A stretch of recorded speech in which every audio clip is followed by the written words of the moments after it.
Les dernières élections l'ont montré, les Européens se sentent de moins en moins représentés par leur classe politique. Résultat, que ce soit en Grande-Bretagne, en Allemagne ou en France, ils sont de moins en moins nombreux à voter.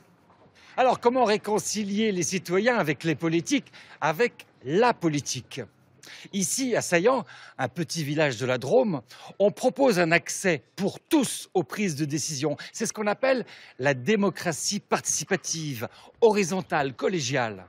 À la mairie, j'ai rendez-vous avec Sabine Girard, conseillère municipale de Saillant. Elle fait partie du groupe d'habitants qui a été élu au municipal de 2014 pour exercer le pouvoir collectivement. Vous êtes à la mairie depuis 3 ans ici, à Saillant. Et votre rôle, c'est conseillère municipale en charge de l'urbanisme? J'ai 2 compétences, une sur la mobilité environnement-énergie et l'autre sur la gouvernance. Mais vous êtes compétente pour faire ce travail? Comme tout en chacun. Non, c'est un métier la politique. Eh ben non. Enfin, en tout cas, c'est pas ce qu'on croit ici à Saillant. Vous voulez prouver le contraire, c'est ça? Exactement. Il y avait un manque de transparence sur les projets des affaires communales, aucune information, aucune sollicitation de la part des élus pour qu'on puisse s'exprimer, apporter des idées, des changements ou un point de vue. C'était un petit groupe de personnes qui décidaient pour l'ensemble des citoyens. Donc c'est de fait de ce constat-là qu'on s'est dit, mais ce qu'on ne veut plus, c'est ça. Donc qu'est-ce qu'on veut maintenant? Donc en opposition, on a mis ces 3 piliers qui sont la participation citoyenne, la transparence au niveau de l'information et la collégialité en termes de gouvernance. L'élément majeur de la participation, c'est effectivement des réunions publiques participatives. On priorise avec les habitants des actions qui vont être menées. Une fois que ces actions ont bien été déterminées et qu'elles ont été priorisées, ça devient des groupes actions-projets. Et là, on part sur d'autres réunion participative, on relance à nouveau un appel à l'ensemble des habitants en disant voilà, on a identifié une problématique, on va travailler sur cette problématique et trouver un projet, une solution à cette problématique. La décision, on l'a toujours dit, c'est quand même le conseil municipal, puisqu'on est en responsabilité, qui prend la décision finale, mais les citoyens ne sont pas pris par surprise. On demande aux gens de ne pas penser à la place des autres, mais on leur demande du coup leur point de vue et en quoi ils sont concernés, eux, par le problème. Et on se base sur tout ça sur une notion qu'on a un petit peu perdue, qui est l'expertise d'usage. On estime que les gens qui vivent une situation sont experts de cette situation. Voilà. On est tous chacun experts de notre vie. Alors on essaie de nous faire croire le contraire, mais non, on est réellement experts de notre vie.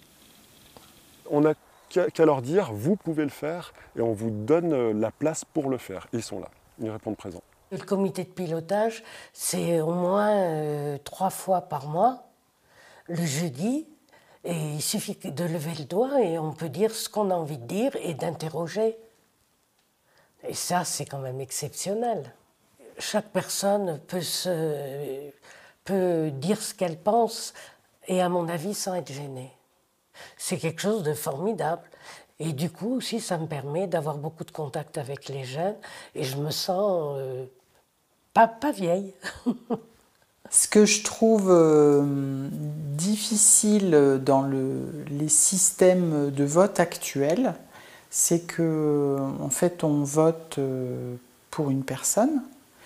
Et moi, je ne veux plus voter pour une personne.